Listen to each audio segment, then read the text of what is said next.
ജീവിതത്തിൽ ആത്മഹത്യ ചെയ്യാമെന്ന് തോന്നിയ സമയത്ത് താങ്കളെ കേട്ടതുകൊണ്ട്, താങ്കളുടെ ജീവിതകഥ തിരിച്ചറിഞ്ഞതുകൊണ്ട് അതിൽ നിന്ന് പിന്തിരിയാൻ തോന്നി.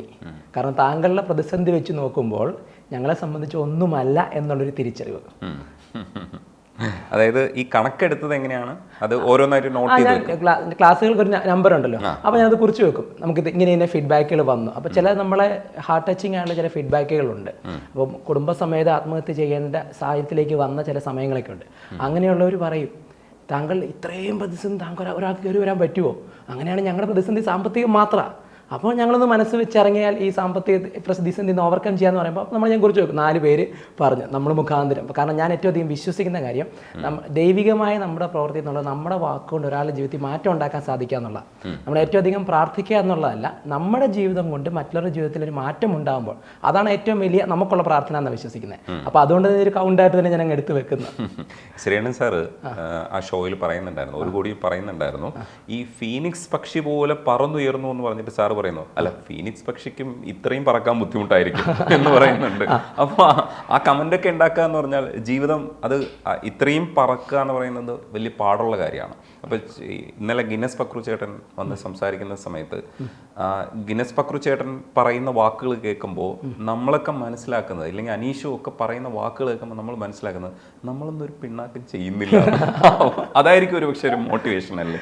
ഇത്രയും പ്രതിസന്ധിയിൽ നിന്ന് ഇത്രയും ചെയ്യാൻ കഴിയുമെങ്കിൽ ഒരു സാധാരണ പ്രതിസന്ധികളും ഇല്ലാത്ത ആൾക്കാർക്ക് എന്തൊക്കെ ചെയ്യാൻ കഴിയും എന്നാണ്. അപ്പോൾ ഒരുപക്ഷെ അനീഷ് ഇങ്ങനെ ഒരു അപകടത്തിൽ പെട്ടില്ലായിരുന്നെങ്കിൽ ഇങ്ങനെ ആവില്ലായിരുന്നു എന്ന് തോന്നിയിട്ടുണ്ടോ? മേ ബി ഒരു പക്ഷേ ഈ റാങ്കിലേക്ക് ഞാൻ വരാൻ സാധ്യത കുറവായിരുന്നു. സത്യത്തിൽ നമ്മളെല്ലാവരും തന്നെ അപാരമായ പൊട്ടൻഷ്യൽ ഉള്ളവരാണ്. ആ പൊട്ടൻഷ്യൽ കണ്ടെത്തുന്ന ഒരു സമയമുണ്ടല്ലോ, ആ സമയം എപ്പോഴാഗതമാകുന്നു എന്നുള്ളതാണ് പ്രധാനം. ഇപ്പം എന്നെ സംബന്ധിച്ച് എനിക്ക് ബേസിക്കലി ഇങ്ങനെ ക്ലാസ് എടുക്കാൻ ഒരു താല്പര്യം ഉണ്ടായിരുന്നു, ആൾക്കാരെ ഇൻസ്പയർ ചെയ്യാൻ താല്പര്യം ഉണ്ടായിരുന്നു. പക്ഷെ ഭയങ്കരമായ ഭയമുള്ള ആളാണ്. ഇപ്പം പറഞ്ഞ ആൾക്കാർ വിശ്വസിക്കുമെന്ന് ഇല്ലത്തില്ല, എനിക്ക് കോൺഫിഡൻസ് വളരെ കുറവുള്ള ഒരാളാണ്. സംസാരിക്കുമ്പോൾ വിറയുള്ള ഒരാളാണ്. ഇപ്പം ഈ 2700 വേദിയാണെങ്കിൽ പോലും ആദ്യത്തെ ഒരു 5 മിനിറ്റ് എനിക്ക് ഇപ്പോഴും ഒരു വിറയലുണ്ട്. ഇപ്പം ഇത്രയധികം TV ഷോസ് ചെയ്തിട്ടുണ്ടെങ്കിലും ഒരു പ്രോഗ്രാമിന്റെ തുടക്കം എന്ന് പറഞ്ഞാൽ എനിക്ക് ഭയങ്കര ടെൻഷനാണ്. അത് ബേസിക്കലി ഞാൻ അങ്ങനെയാണ്. എന്നാൽ എനിക്കായി തീരേണ്ട ഒരു കാര്യമുണ്ട്. ഇപ്പം എനിക്ക് എൻ്റെ ലൈഫിൻ്റെ ഒരു പർപ്പസ് ഉണ്ട്. അത് ഞാൻ തിരിച്ചറിഞ്ഞൊരു മൊമെൻ്റ് ഉണ്ട്. എൻ്റെ ലൈഫ് കൊണ്ട് മറ്റുള്ളവരെ മാറ്റം വരുത്തി അവരുടെ ലൈഫ് ബെറ്റർ ആക്കുക, ഈ ഒരു കാര്യം ചെയ്യാൻ എനിക്ക് ഭയങ്കര ഇഷ്ടമാണ്.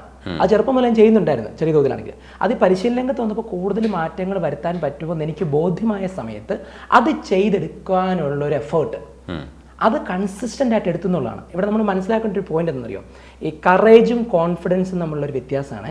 കറേജ് എന്ന് പറയുന്നത് ഒരു കാര്യം ചെയ്തെടുക്കാനുള്ള ധൈര്യമാണ്, തുടക്കം കുറിക്കുന്ന. Courage will help you to start, തുടങ്ങാൻ സഹായിക്കുന്ന കറേജ്, ധൈര്യമാണ്. ഇപ്പം എനിക്ക് ക്ലാസ് എടുക്കണം, വിറയലുണ്ട്, പേടിയുണ്ട്, ആൾക്കാരൊക്കെ എന്ത് വിചാരിക്കുന്നൊക്കെ ചിന്തയുണ്ട്, പക്ഷെ ഞാനിത് ചെയ്യുവാണ്, ഇത് കറേജാണ്. പാടാനറിയാം അത്യാവശ്യം, എന്നാൽ ഞാൻ പാടുവാണ്, ഇത് കറേജാണ്. ഈ കറേജ് കൺസിസ്റ്റൻ്റ് ആയിട്ട് ചെയ്തെടുക്കുമ്പോഴാണ് കോൺഫിഡൻസ് ഉണ്ടാകുന്നത്. ഈ കൺസിസ്റ്റൻസിയാണ് ഇവിടുത്തെ കീ. കറേജ് തുടർച്ചയായിട്ട് ചെയ്യാനുള്ള. ഇപ്പം നമ്മൾ ഏറ്റവും അധികം നമ്മൾ കറേജ് കാണിക്കുന്നത് ജനുവരി 1-ാം തീയതിയാണ്. വണ്ണം കുറയ്ക്കാൻ, മെലിയാനായിട്ട്, ഡയറ്റ്, ജിമ്മ് പരിപാടി എത്ര നാൾ കണ്ടിന്യൂ ചെയ്യുന്നുണ്ട്? ജനുവരി 5-ാം തീയതി ആകുമ്പോൾ പരിപാടി പോയിട്ടു. ഇപ്പോൾ നമ്മൾ ജിമ്മുകളും യോഗ സെൻ്ററൊക്കെ റൺ ചെയ്യുന്നത് അഡ്മിഷൻ ഫീസിലല്ലേ, റിന്യൂവൽ ഇല്ലല്ലോ. കാരണം വെച്ചാൽ കറേജ് നമ്മൾ എടുക്കും. കൺസിസ്റ്റൻസി ഉള്ളവർ കണ്ടിന്യൂ ചെയ്തിട്ടുണ്ട്, അവരിപ്പോഴും ആ റെസൊല്യൂഷൻ പാലിച്ച് മുമ്പോട്ട് പോകുന്നുണ്ട്. അപ്പോൾ ഞാൻ ഈ കൺസിസ്റ്റൻസി പാലിച്ചപ്പോഴാണ് എനിക്ക് ഈ ധൈര്യം വന്നതും ഇതിലേക്ക് മാറിയതും. ഇപ്പോൾ ഗിന്നസ് പക്രുച്ചേൻ്റെ കാര്യം പറഞ്ഞ പോലെ അദ്ദേഹം ആദ്യൊരു ധൈര്യമാണ് കാണിച്ചത്. പലരും കളിയാക്കി കാണും, കുറ്റപ്പെടുത്തി കാണും, അദ്ദേഹത്തിൻ്റെ അമ്മയൊക്കെ വലിയ ഇൻസ്പിറേഷൻ ആയിട്ടുണ്ട്. അദ്ദേഹം അത് കൺസിസ്റ്റൻ്റ് ആയിട്ട് സ്റ്റേജിൽ കയറി പ്രൂവ് ചെയ്യുന്നൊരു എഫേർട്ട് ഇട്ടു. നമ്മളെല്ലാ വ്യക്തികളും ചെയ്യേണ്ട ഇതേ കാര്യമുള്ളൂ. നമുക്കെല്ലാവർക്കും ഒരു മേഖലയിൽ കഴിവുണ്ട്, അതെന്താണെന്ന് കണ്ടെത്തണം. അത് കണ്ടെത്താൻ വേണ്ടിയിട്ട് എഫേർട്ട് ഇട്ട് കൺസിസ്റ്റൻ്റ് ആയിട്ട് വർക്ക് ചെയ്യുമ്പോൾ കോൺഫിഡൻസ് ആവും. കോൺഫിഡൻസ് ആകുമ്പോൾ പിന്നെ ഒറ്റ ഗ്രോത്താണ്. അവിടെ നിന്നാണ് നമ്മൾ ശരിക്കും വളരുന്നത്. നിർഭാഗ്യവശാൽ പലരും ഒരു കംഫർട്ട് സോണിൽ നിൽക്കുന്നുണ്ട്, ഇപ്പോൾ ചെയ്തില്ലെങ്കിലും കാര്യങ്ങളൊക്കെ ഓടി പോകുന്നുണ്ട്. ആ യഥാർത്ഥ കഴിവ് കണ്ടെത്താത്തതാണ്. ജീവിതത്തിൽ ഏതെങ്കിലും ഒരു മൊമെൻറ്റിൽ നമുക്കുണ്ടാകുന്ന ഒരു പ്രതിസന്ധിയോ കാര്യമായിരിക്കാം നമ്മുടെ കഴിവ് കണ്ടെത്താൻ സഹായിക്കുന്നത്. എന്നെ സംബന്ധിച്ചുണ്ടായ ഒരു ആക്സിഡൻറ്റ് എനിക്ക് തിരിച്ചു വരാൻ വേറെ ഒരു ഓപ്ഷൻ ഇല്ല. അതാണ് എൻ്റെ സ്വന്തമായ കാര്യം. കാരണം ഞാൻ ചെണ്ടകൊട്ട് കലാകാരനായിരുന്നു. ചെണ്ട കൊട്ടാൻ വലുത് കൈയില്ല, ചെണ്ട കൊട്ടാൻ പറ്റത്തില്ല. കുടുംബപരമായിട്ട് ആശാരിമാരാണ്. അപ്പോൾ അത്യാവശ്യം ആശാരിപ്പണിയൊക്കെ അച്ഛനോട് പോയി ചെയ്തിട്ടുണ്ട്. ചെയ്യണമെങ്കിൽ കൈയില്ല, കാലില്ല, എങ്ങനെ ആശാരിപ്പണി കൊട്ടോട് പിടിക്കാൻ പറ്റത്തില്ല, ഉള്ളു പിടിക്കാൻ പറ്റത്തില്ല, പ്രാക്ടിക്കൽ നടക്കത്തില്ല. പഠിച്ചെടുത്ത് ഇൻസ്ട്രുമെൻറ്റേഷൻ ടെക്നോളജി റാങ്ക് വരെ ഉണ്ടായിരുന്നു. പക്ഷേ ടെക്നിക്കലി എനിക്ക് ജോലി ചെയ്യാൻ പറ്റത്തില്ല. ഇൻ്റർവ്യൂ ബോർഡിൽ പോലും അവർക്ക് റിജക്റ്റ് ചെയ്ത്, മാർക്കുണ്ട്, ഇൻ്റർവ്യൂവിനൊക്കെ അവർ ബെസ്റ്റായിട്ട് പെർഫോം ചെയ്തെന്ന് പറഞ്ഞു. പക്ഷേ കൈയില്ലാത്ത ഒരാൾ എങ്ങനെ എക്യുപ്മെൻറ്റ്സ് എടുക്കും? അപ്പോൾ സ്വാഭാവികമായിട്ട് ഇതൊന്നും പറ്റില്ല. പിന്നെ ആകെ പരിക്കില്ലാതുള്ള അവയവം നാവാം. അപ്പോൾ ഇന്ന് വേറെ ഓപ്ഷൻ ഇല്ല മുമ്പിൽ. നമ്മുടെ അവസാന ആയുധമാണ്. ഞാൻ എപ്പോഴും തമാശ രൂപമാണെങ്കിലും പറയും, ഞാൻ ലാസ്റ്റ് വിക്കറ്റിൽ ലാസ്റ്റ് ബാറ്റ്സ്മാൻ ലാസ്റ്റ് വിക്കറ്റല്ലേ കളി തുടങ്ങിയത്. കാരണം എൻ്റെ 20 വിരലുകൾ എടുത്താൽ ഇപ്പം എൻ്റെ ഈ കയ്യിലെ കംപ്ലീറ്റ് പോയതാണ്. അപ്പം 5 വിരലുകളില്ല. ഈ കയ്യിൽ ഒരു വിരൽ പോലും പ്രോപ്പർലി ഫംഗ്ഷനിങ് അല്ല ഇപ്പോഴും നോക്കിയാൽ അറിയാം. എൻ്റെ തള്ളവിരൽ പോലും മടങ്ങിയിരിക്കുന്നത്, ശരിക്കും ബലമില്ല. എൻ്റെ ഈ കാലിന് സർജറി ചെയ്ത് വെച്ചിരിക്കുമായിരുന്നു. അതിൻ്റെതായ ബുദ്ധിമുട്ടുകൾ ഇപ്പോഴും ഉണ്ട്. എൻ്റെ ഇടത് കാലാണ് നഷ്ടമായത്. അപ്പോൾ നോക്കിയാൽ 20 വിരലെടുത്താൽ ഒരു വിരൽ പോലും പ്രോപ്പർലി ഫംഗ്ഷനിങ് അല്ല. ഉള്ളൊരു ശരിക്കൊരു അനക്കമുള്ള വരുന്ന പറഞ്ഞാൽ ഈ വിരല. ഈ ലാസ്റ്റ് ബാറ്റ്സ്മാനിലാണ് ഞാൻ റീസ്റ്റാർട്ട് ചെയ്യുന്നത്. അപ്പോൾ എന്നെ സംബന്ധിച്ചോളം ഉള്ളത് എന്താണോ അത് വെച്ച് അങ്ങ് ഇറങ്ങിത്തിരിക്കുക.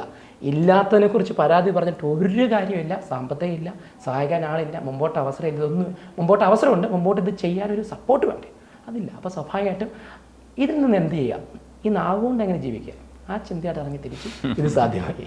ഈ മോട്ടിവേഷനെ കുറിച്ച് ആദ്യമേ തന്നെ ഒരു ചോദ്യം ചോദിച്ചിട്ട് ബാക്കി പോകാമെന്ന് വിചാരിക്കുന്നുണ്ട്. ഈ മോട്ടിവേഷൻ സ്പീക്സ് കേൾക്കുമ്പോൾ നമുക്കുണ്ടാവുന്ന ഒരു ആവേശമുണ്ട്.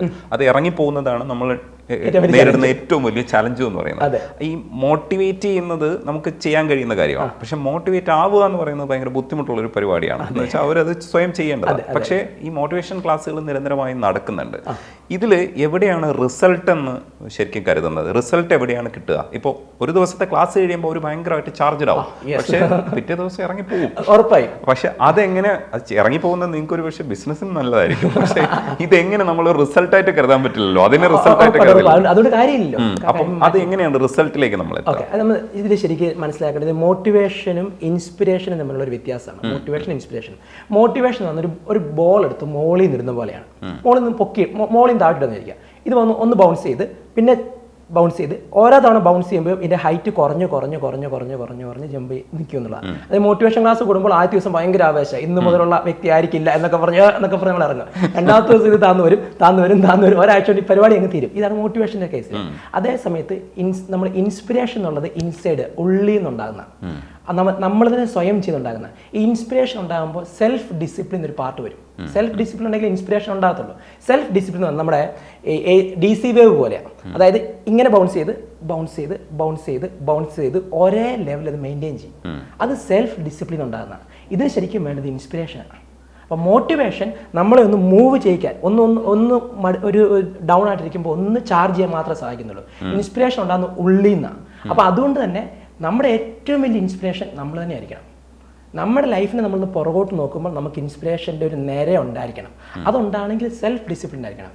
സിസ്റ്റമാറ്റിക് ആയിട്ട് വർക്ക് ചെയ്യണം. അപ്പോൾ ഈ ക്ലാസ് കൂടുന്നതിലല്ല കാര്യം, ക്ലാസ്സിൽ കൂടിയ കാര്യങ്ങൾ അപ്ലൈ ചെയ്യുന്നതില്ല. ഇത് ഒറ്റയടിക്ക് അപ്ലൈ ചെയ്യരുത്. അതിനാണ് അറ്റോമിക് ഹാബിറ്റ്സിൻ്റെ ബുക്കുണ്ട്, അറ്റോമിക് ഹാബിറ്റ്സ്, ജെയിംസ് ക്ലിയറിൻ്റെ. ചെറിയ ഹാബിറ്റ്സ് ആയിട്ട് പ്രാക്ടീസ് ചെയ്യുക. ഇപ്പം നമുക്ക് വണ്ണം കുറയ്ക്കണം എന്നാണ് നമ്മുടെ പ്ലാനെങ്കിൽ ഓടിപ്പോട്ട് ജിമ്മിൽ പോയിട്ട് മെഷീൻ സാധനമൊക്കെ എടുത്തിട്ടോ അടിയാ അന്ന് വൈകുന്നേരം നീരും വെച്ചിട്ട് അയ്യോ എന്ന് പറഞ്ഞായിരിക്കും ഇറങ്ങുന്നത്. ആശാൻ ആദ്യമേ പറയും, നീ വാമപ്പ് 10 പുഷപ്പ് എടുക്ക്, എക്സസൈസ് ചെയ്ത് നീ ഒന്ന് സെറ്റായി ഒരാഴ്ച കഴിഞ്ഞിട്ടാണ് എക്യുപ്മെന്റ്സ് എടുക്കാമെന്ന് പറയത്തുള്ളൂ. അതുപോലെ തന്നെ നമുക്ക് വെയിറ്റ് കുറയ്ക്കുന്നുണ്ടെങ്കിൽ എല്ലാ ദിവസവും ഒരു 10 മിനിറ്റ് വെച്ച് വർക്കൗട്ട് ചെയ്യും. അത് എല്ലാ ദിവസവും ചെയ്യും. 10 മിനിറ്റ് ചെയ്ത് അതൊരു ഓക്കെ ആയി കഴിഞ്ഞാൽ വേണമെങ്കിൽ ഇത് 15 മിനിറ്റ് ആക്കുക, പിന്നെ 20 ആക്കുക, 25 ആക്കുക, 30 ആക്കുക. പിന്നെ അതിന് മുന്നോട്ട് പോകേണ്ടതില്ല, അതങ്ങ് മെയിൻറ്റെയിൻ ചെയ്ത് പോയാൽ മതി. ഇങ്ങനെ ചെയ്താൽ നമ്മുടെ ആ ഡിസിപ്ലിൻ ഉണ്ടാവും, സെൽഫ് ഡിസിപ്ലിൻ ഉണ്ടാവും. അപ്പോൾ നമുക്ക് നമ്മളോട് അഭിമാനം തോന്നും. ഓക്കെ, നമ്മൾ വാശി പിടിച്ച് ഒരു മാസം കൊണ്ട് ഞാൻ 10 കിലോ കുറയ്ക്കും, വേണ്ടെന്നേ, ഒരു മാസം കൊണ്ട് 1 കിലോ കുറഞ്ഞാൽ മതി, പിന്നെ ഒരു 100 ഗ്രാം വെച്ച് ആഴ്ച കുറഞ്ഞാൽ മതി. അതങ്ങ് മെയിൻറ്റെയിൻ ചെയ്ത് പോകുക എന്നുള്ള. അപ്പം ഈ രീതിയിൽ പോയാലാണ് റിസൾട്ട് ഉള്ളത്.